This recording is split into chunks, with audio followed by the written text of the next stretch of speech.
இந்த ஐசிஎம்ஆர் இன்டயப் ஸ்டடின்னு சொல்றது உலகத்திலேயே நீரிழிவு நோயில செய்யப்பட்ட மிகப்பெரிய ஒரு ஆராய்ச்சின்னு சொல்லுவோம். Government of India, Indian council of medical research fund பண்ண அந்த ஸ்டடி 15 வருஷமா அந்த ஸ்டடி போயிட்டு இருக்கு. அது பல டைம்ல பல ஆர்டிகல்ஸ் பப்ளிஷ் பண்ணியிருக்கோம். ஆனா இன்னைக்கு புதுசா என்ன பப்ளிஷ் ஆயிருக்குதுன்னா நேச்சர் மெடிசன். நேச்சர் மெடிசன் சொன்னா உலகத்திலேயே நம்பர் 1 நம்பர் 2ல வரும். சயின்டிபிக் ஆர்டிகல்ஸ் எல்லாம் எடுத்தீங்கன்னா நேச்சர் மெடிசன்ல வந்ததுன்னா அது ஒரு பெரிய ரெகக்னிஷன். இந்தியால இருந்து நேச்சர் மெடிசன்ல வர்றதே ரொம்ப ரேர். ஸோ அங்க அவங்க பப்ளிஷ் பண்ணியிருக்காங்க. என்ன பப்ளிஷ் பண்ணியிருக்காங்கன்னா, நம்ம ஆகாரம் என்ன சாப்பிட்றோம், தமிழ்நாடு மாத்திரம் இல்லை, இந்தியா பூரம் மாநிலம் ஸ்டேட் பை ஸ்டேட் பார்த்துட்டு ஒவ்வொரு ஏரியாலையும் என்ன சாப்பிட்றாங்க, அந்த சாப்பாடுக்கும் நான் கம்யூனிகபிள் டிசீசஸ் சொன்னா நீரிழிவு நோய், ரத்த கொதிப்பு, கொலஸ்ட்ராலு, உடல் பருமன் அதிகமா இருக்கிறது, ஒபேசிட்டி, இதெல்லாம் தான் நான் கம்யூனிகபிள் டிசீஸ். கேன்சர் நாங்க ஸ்டடி பண்ணல, மற்ற மெட்டபாலிக் நான் கம்யூனிகபிள் டிசீசஸ்க்கும் ஆகாரத்துக்கும் என்ன கனெக்ஷன் அப்படின்னு ஸ்டடி பண்ணிட்டு இந்தியா பூரா ஒரே ஸ்டடியில கண்டுபிடிச்சது இந்த ஃபர்ஸ்ட் ஸ்டடி இதுதான், ஐசிஎம்ஆர் இன்டயப் ஸ்டடி. ஸோ இன்னைக்கு தான் அந்த நேச்சர் மெடிசன்ல அது பப்ளிஷ் ஆகுது.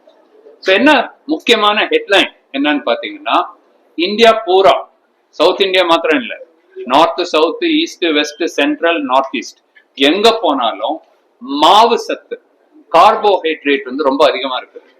குறிப்பா சொல்ல போனா 62% கேலரிஸ் ஒரு இந்தியன் உடையது மாவு சத்துல இருந்து வருது. அது ஒரு 50% தான் இருக்கணும், பட் 62ல நிக்குது. இப்போ சில ஸ்டேட்ஸ்ல அதோட அதிகமா கூட இருக்கு.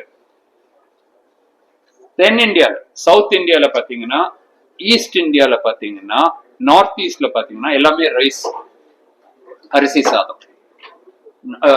சவுத், ஈஸ்ட், நார்த் ஈஸ்ட்ல rice. North, central and west எடுத்துட்டீங்கன்னா மோஸ்ட்லி வீட், சப்பாத்தி, வீட் தான் அதிகமா எடுத்துக்கிறாங்க. அப்போ இதுல ஒரு சான்ஸ் கிடைச்சது. ரைஸ் ஈட்டிங் இடத்துல சுகர் அதிகமா இருக்கா, வீட் ஈட்டிங் பிளேஸ்ல அதிகமா இருக்கான்னு பார்த்தா பெரிய வித்தியாசம் ஒன்றும் கிடையாது. ஏன்னு பாத்தீங்கன்னா, நம்ம சாப்பிட்ற ரைஸும் பாலிஷ்ட் ரைஸ், அவங்க சாப்பிட்ற வீட்டும் பாலிஷ்ட் வீட்டு. ஸோ பெரிய டிஃபரன்ஸ் ஒன்றும் இல்லை.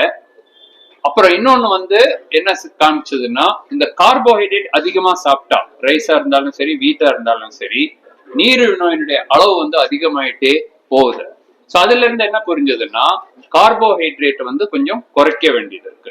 அது எவ்வளவு குறைக்க வேண்டியது இருக்கு, ஆயில்ல பற்றி டாக்டர் அஞ்சனா பேசுவாங்க. பாத்தீங்கன்னா மாவு சத்து இவ்வளவு ஜாஸ்தி இருக்கு. அதுவும் தமிழ்நாட்டுல பாத்தீங்கன்னா ஒயிட் ரைஸ் நிறைய சாப்பிடுறோம். அத எப்படி குறைக்கிறது, ஃபுல்லா நிறுத்திடுமா, என்ன பண்ணணும் அப்படின்னு. ஃபுல்லா எல்லாம் நிறுத்தவே வேண்டாம். ஜஸ்ட் 5% அந்த ரைஸ நீங்க புரோட்டீன் வச்சு அத நீங்க அத நீங்க ரீப்ளேஸ் பண்ணிக்கலாம். சோ என்னெல்லாம் பண்ணலாம் அதுல, தால்ஸ், நம்ம சாப்பிடுற தயிர், தால்ஸ், ஃபிஷ், எக், சிக்கன், இதுல எது வேணாலும் நம்ம புரோட்டீன் சத்து சேர்த்துக்கலாம். அந்த மாவு சத்தை புரோட்டீனை வச்சு ரீப்ளேஸ் பண்ணீங்கன்னா உங்களுக்கு டயபிட்டிஸ், சுகர் இருக்கிற பிரச்சனை, இந்த ஒபிசிட்டி, இதெல்லாம் உங்களுக்கு ரிஸ்க குறைக்கலாம்.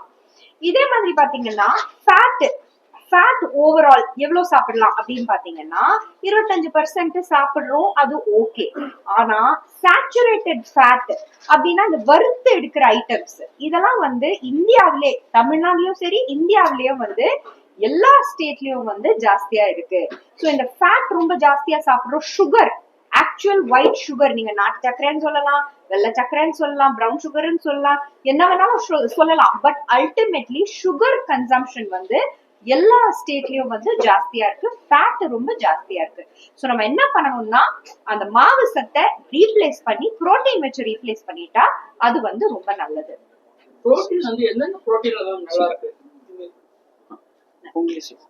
புரோட்டீன் நம்மளுக்கு இப்போ 2-3 டைப் புரோட்டீன் இருக்கு. ஒண்ணு பிளான்ட் புரோட்டீன், அதுல என்ன இந்த கடலை வகைகள், சென்னா, தால்ஸ், அந்த மாதிரி எல்லாம் இருக்கு.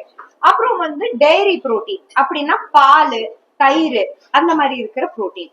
லாஸ்டா இருக்கிறது அனிமல் புரோட்டீன். அதுதான் ஃபிஷ், சிக்கன், மட்டன் அந்த குரூப்.